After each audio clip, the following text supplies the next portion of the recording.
If I ask, "Who are you?" what will you say? One day the members of a class were asked this very question of who are you? One said, "I'm a student." Another, "I'm a ballet dancer." One said, "I'm a gamer," and another, "I'm a basketball player," and so the answers went. When everyone had answered, the teacher asked another question.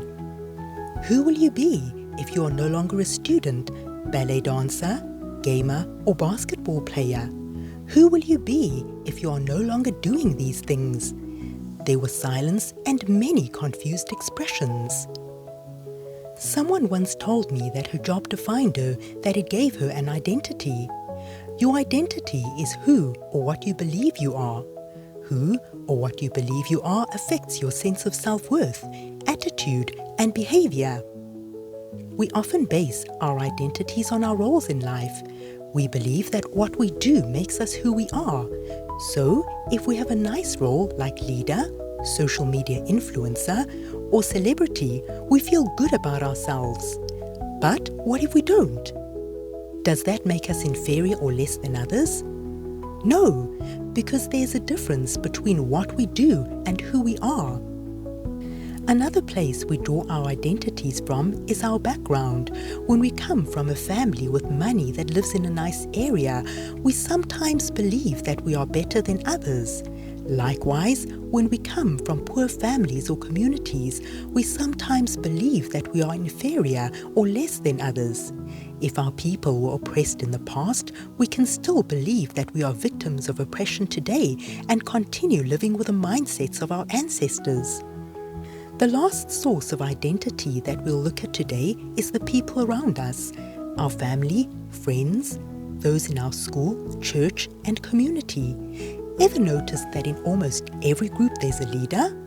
One that the others look to. Then there's the smart one, the one who seems to know everything. There's also the funny one that makes others laugh, the pretty one, the strong one, etc., etc.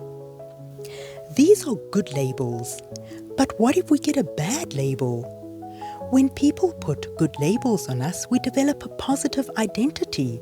But when people put bad labels on us, we can develop a negative identity. The good news is that labels come off. Things change as we grow and mature. There are gangsters that are now pastors and shy or timid ones who now speak for Jesus. When Jesus comes into your life, everything changes. You are no longer a victim but an overcomer through Christ because Jesus overcame the world. Our roles in life, the way we're labeled, our backgrounds should no longer define us. When we're born again, when we accept Jesus, we become a new creation. All things have passed away. All things have become new. This means that we also get a new identity, an identity in Christ. Our identity in Christ is who God says we are. We can find this in the Bible. First and foremost, we are a child of God. John 1 verse 12 says, "But to all who believed him and accepted him, he gave the right to become children of God." Every other identity that we have will eventually be lost because our roles in life change. The people around us change. The groups that we're in change.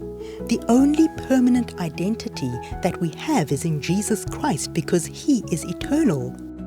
To find out more about your identity in Christ, take a look at some of the other videos on our channel. Thank you for watching, and God bless.